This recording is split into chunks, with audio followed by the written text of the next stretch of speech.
말씀은 에스겔 35장 1절에서 15절입니다. 또 여호와의 말씀이 내게 임하여 이르시되 인자야 네 얼굴을 세일산으로 향하고 그에게 예언하여 이르기를 주 여호와께서 이같이 말씀하시되 세일산아 내가 너를 대적하여 내 손을 네 위에 펴서 네가 황무지와 공포의 대상이 되게 할지라. 내가 네 성읍들을 무너뜨리며 네가 황폐하게 되리니 네가 나를 여호와인 줄을 알리라. 네가 옛날부터 하늘 품고 이스라엘 족속의 환난 때 곧 죄악의 마지막 때에 칼의 위력에 그들을 넘겼도다.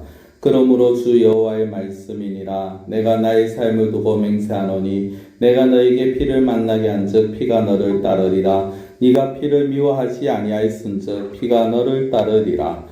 내가 세일산이 황무지와 폐허가 되게 하여 그 위에 왕래하는 자를 다 끊을지라. 내가 그 죽임당한 자를 그 여러 산에 채우되 칼에 죽임당한 자를 네 여러 맷뿌리와 골짜기와 모든 신에 엎드러지게 하고 너를 영원히 황폐하게 하여 네 성읍들에 다시는 거주하는 자가 없게 하리니 내가 여호와인 줄을 너희가 알리라. 네가 말하기를 이 두 민족과 두 땅은 다 내 것이며 내 기업이 되리라 하였도다. 그러나 여호와께서 거기에 계셨느니라. 그러므로 주 여호와의 말씀이니라. 내가 나의 삶을 두고 맹세하노니 네가 그들을 미워하여 노하며 질투한 대로 내가 네게 행하여 너를 심판할 때 그들이 나를 알게 하리라. 네가 이스라엘 산들을 가리켜 말하기를 저 산들이 황폐하였으므로 우리에게 넘겨주어서 삼키게 되었다 하여 욕하는 모든 말을 나 여호와가 들은 줄을 네가 알리로다. 너희가 나를 대적하여 입으로 자랑하며 나를 대적하여 여러 가지로 말한 것을 내가 들었노라. 주 여호와께서 이같이 말씀하셨느니라. 온 땅이 즐거워할 때 내가 너를 황폐하게 하되 이스라엘 족속의 기업이 황폐함으로 네가 즐거워한 것 같이 내가 너를 황폐하게 하리라. 세일산아 너와 에돔 온 땅이 황폐하리니 내가 여호와인 줄을 무리가 알리라 하셨다 하라. 아멘. 오늘 말씀은 어떻게 보면은 이스라엘에 대한 말씀이라기보다는 이스라엘의 변방이 있는 또 이스라엘과 어떻게 보면 친척이면서도 원수지간인 그 에돔이라는 민족에 대한 말씀입니다. 하나님께서는 계속해서 이스라엘과 끊임없이 갈등을 일으키고 그리고 그 이스라엘을 괴롭히고 그 땅을 차지하려고 한 그 에돔에 대해서 오늘 심판하시겠다라고 말씀을 하십니다.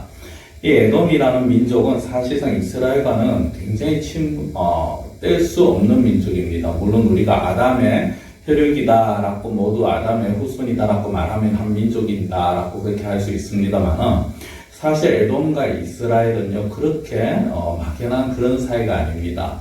이스라엘의 원래 이름이 이스라엘 12지파의 시작이 누굽니까? 바로 야곱이죠. 야곱의 12아들에게서 이스라엘의 12지파가 시작이 되지 않았습니까? 근데 그 야곱의 형이 누구냐? 바로 에서입니다. 그러니까 에서의 후손이 바로 이 에돔인 거죠. 그렇기 때문에 아주 오랜 시간이 지났습니다만은 이스라엘과 에돔과는 사실상 조상을 따지면 한 조상이다라는 것이 되어집니다. 그 아버지 이삭에게서 나온 이삭의 두 아들 에서와 야곱의 후손들이 이렇게 갈라졌다라는 것이죠. 임에도 불구하고 이 에돔이라는 민족은 틈만 나면은 이스라엘을 괴롭힙니다. 어떻게든 이스라엘이 조금 약한 모습만 보여도 또 이스라엘이 조금만 흔들려도 이스라엘을 괴롭히고 또 때로는 강대국에 붙어서 빌붙어서 이스라엘을 괴롭히기도 하는 그러한 민족이 바로 이 에돔이었습니다. 그러한 민족에게 하나님께서 이제 심판을 말씀하시는데 오늘 15절의 이 말씀 가운데 4번이나 하나님께서 이런 말씀을 하십니다. 내가 나를 여호와인 줄 알리라. 나를 여호와인 줄 알리라. 이 말씀이 4절에 나오고요. 또 9절에 나오고 11절, 15절 4번에 대해서 그렇게 반복돼서 말씀합니다. 여호와인 줄을 알리라. 여호와라는 것은 바로 이스라엘을 애굽으로부터 구원하시고 약속의 땅으로 인도하신 이스라엘의 하나님이십니다. 그 하나님, 참된 신, 진정한 신이 바로 이 하나님이시다. 그 하나님께서 이스라엘을 붙들고 계신다라는 것을 에돔에게 보여주시면서 네가 지금 비록 이렇게 어떻게든 이스라엘의 몰락, 이스라엘의 어떤 이 쇠퇴를 기회로 삼아서 너희 땅을, 너희 영토를 넓히려고 하지만 그러나 내가 결코 이스라엘을 버리지 아니하였다라는 것을 말씀을 하십니다. 그래서 3절에 보면은 4절에 네가 나를 여호와인 줄 알리라 그 말씀 앞에 3절 4절에 보면 하나님께서 당신의 손을 에돔 위에 펴서 에돔의 황무지와 공포의 대상이 되게 하겠다라는 말씀을 하십니다. 계속해서 반복되는 말씀들이 나옵니다. 5절에도 보면은 네가 옛날부터 하늘 품고 이스라엘 족속의 환난 때 곧 죄악의 마지막 때 칼의 위력에 그들을 넘겼도다라고 말씀을 합니다. 이것은 에돔의 이스라엘에게 향한 그대로 하나님께서 다시 갚아주시겠다라는 것입니다. 그리고 또 9절에도 보면은 너를 영원히 항폐하게 하겠다. 11절에 보면은 네가 그들을 미워하여 노하며 질투한 대로 내가 너에게 행하겠다. 15절에도 보면은 세일사나 너와 에돔 온 땅이 황폐하리니 내가 여호와인 줄을 무리가 알리라라고 하십니다. 하나님께서는 당신의 백성들에게 대해서 함부로 행하는 자들, 당신의 백성들을 괴롭히는 자들에 대해서 철저하게 하나님께서 그 원수를 갚아주신다라는 것입니다. 여기는 크게 몇 가지 의미가 있습니다만은 첫째는 하나님께서는 우리의 억울함을 그냥 넘어가시지 아니하신다는 거죠. 때에 따라서는 우리가 세상적인 힘이 약하다거나 아니면 또 때에 따라서는 우리의 어떤 연약한 부분 때문에 우리가 어려움을 당하고 고통을 당하고 고난을 당할 수 있습니다. 그런 부분에 대해서 내가 억울하게 당하는 그런 문제들에 대해서 하나님께서는 그냥 넘어가시지 아니하시겠다라는 것입니다. 하나님께서는 반드시 그 원수를 갚아주신다라는 것이죠. 또 한 가지 무엇입니까? 이스라엘 백성들이 에돔이 이스라엘 백성들을 괴롭힌 대로, 핍박한 대로 그대로 갚아주시겠다는 것은 다른 말로 하면은 하나님께서는 이스라엘을 버리시지 아니하신다라는 것입니다. 하나님께서는 이스라엘이 당하는 그 환난을 다 알고 계십니다. 그래서 그 환난 가운데 이스라엘이 당한 그 고통을 그대로 갚아주시겠다는 그 말씀을 통해서 내가 지금 이스라엘의 죄악 때문에 그들이 고통 가운데 있고 심판 가운데 있지만 그렇다고 해서 내가 그들을 버린 것이 아니다라는 것이죠. 오히려 때로는 내가 당하는 어려움을 통하여서 혹여나 내가 하나님으로부터 버림을 당했는지 아니면 하나님이 내 기도를 외면하시지는 않는지 우리가 의심이 될 때가 있습니다만 그러나 그런 모든 의심들을 버리라는 것입니다. 하나님께서는 철저하게 우리를 지키시고 철저하게 우리를 보호하시고 버리지 아니하신다라는 것입니다. 그런데 이 에돔이라는 이 민족은요, 틈만 나면 이스라엘을 괴롭힙니다. 5절에 앞서 말씀드린 것처럼 5절에 보면 네가 옛날부터 하늘 품고 이스라엘 족속의 환난 때 곧 죄악의 마지막 때 칼의 위력에 그들을 넘겼도다 라고 말합니다.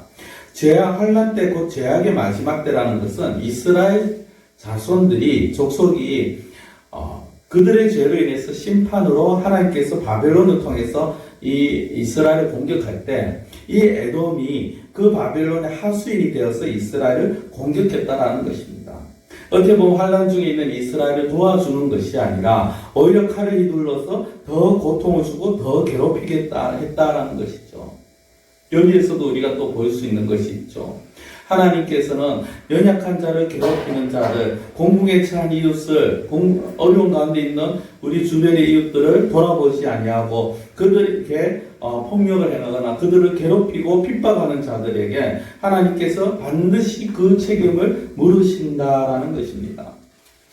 그러면서 마지막 10절에서 15절에 보시면요, 하나님께서 어떤 말씀을 하십니까? 에돔의 헛된 욕심들을 허사로 만들어 버립니다.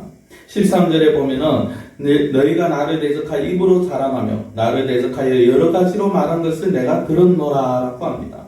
이것은 이스라엘을 모욕하고 이스라엘이 우리의 손에 저렇게 고통을 당하고 우리가 이스라엘을 이겼다라고 말하는 것을 말하죠.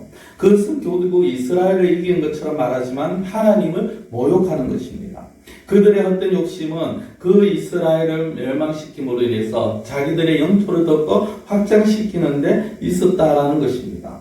그러나 그런 헛된 욕심들을 하나님께서는 허사로 만들어 버리시죠. 하나님께서는 어려운 가운데 고통 가운데 있는 자를 돌보지 아니하고 자기 욕심을 채우는 자들의 그 욕심이 결코 순탄하게 그리고 그 욕심들이 이루어지는 것을 하나님께서는 용납하지 아니하신다라는 것입니다. 하나님은 반드시 그들의 죄악을 책임지고 물으신다는 것이고, 그 하나님께서는 헛된 욕심은 헛사로 돌아가게 만드신다라는 것입니다. 오늘 우리는 이 말씀을 보면서 몇 가지 생각해 볼 수가 있습니다. 첫째는 하나님께서 당신의 백성들을 반드시 지켜주시고 당신의 백성을 버리시지 아니하신다는 것입니다. 버리시지 아니하실 뿐더러 당신의 백성들을 괴롭히는 그 악한 존재들에게 하나님께서는 그들의 행한 그대로 반드시 갚아주신다라는 것이고요. 더 나아가서 하나님께서 말씀하신 것이 무엇입니까? 환난 중에, 어려움 중에, 공고한 중에 있는 자들을 핍박하거나 그들의 어려움을 나몰라라 하거나 그들을 더욱더 괴롭히는 것이 아니라 그들에게 은혜를 베풀고 그들에게 사랑을 베풀 수 있어야 된다는 것입니다. 어려움 당한 자들을 더 어렵게 만들고 공궁에 처한 자들을 못 본 채 한다면 하나님께서는 그것 역시 에돔과 같은 그런 죄악으로 물으신다라는 것이고요. 하나님이 주신 은혜가 아닌 인간의 어떤 개인적인 욕심, 하나님께서 그 모든 개인적인 그리고 헛된 욕심들은 하나님께서 반드시 허사로 만들어 버리신다는 것. 다시 한번 생각하면서 우리의 참된 주인, 우리의 창조주 되신 그 하나님을 온전히 붙들고 나아가실 수 있는 그러한 우리 성도님들이 되시기를 바랍니다. 기도드리겠습니다. 사랑의 하나님 아버지, 이스라엘 백성의 하나님이심을 만민이 알게 하신 하나님, 우리의 하나님이 되심을 우리가 또한 고백합니다. 하나님께서는 당신의 백성을 버리지 아니하시고 당신의 백성을 지켜주시며 당신의 백성이 억울하게 당하는 그 모든 고난들을 환난들을 반드시 갚아주신다 하셨사오니 우리가 당하는 이 모든 일들 하나님 앞에 아뢰게 하시고 하나님의 은혜를 사모하게 하시며 하나님의 보호하신 가운데 거할 수 있는 저희들이 되게 하여 주시옵소서. 에돔과 같이 헛된 욕심을 가지고 자기의 어떤 헛된 욕심으로 인하여서 어렵고 공고한에 처한 자를 더욱더 괴롭히고 핍박하는 그런 자리에 저희들이 서지 않게 하시고 저희들은 하나님의 뜻을 따라 어려운 가운데 있는 자들에게 은혜를 베풀며 어려운 가운데 있는 자들에게 저희들이 긍휼을 베풀 수 있는 자가 되게 하여 주시옵시고 하나님께서 베푸신 것 이외에 헛된 욕심을 부리는 그런 어리석은 자가 되지 아니하도록 하나님께서 막아주시고 저희들의 심령을 지켜주시옵소서. 오늘 하루도 하나님께서 붙잡아 주시옵소서. 모든 것을 예수님의 이름으로 기도드리옵나이다. 아멘.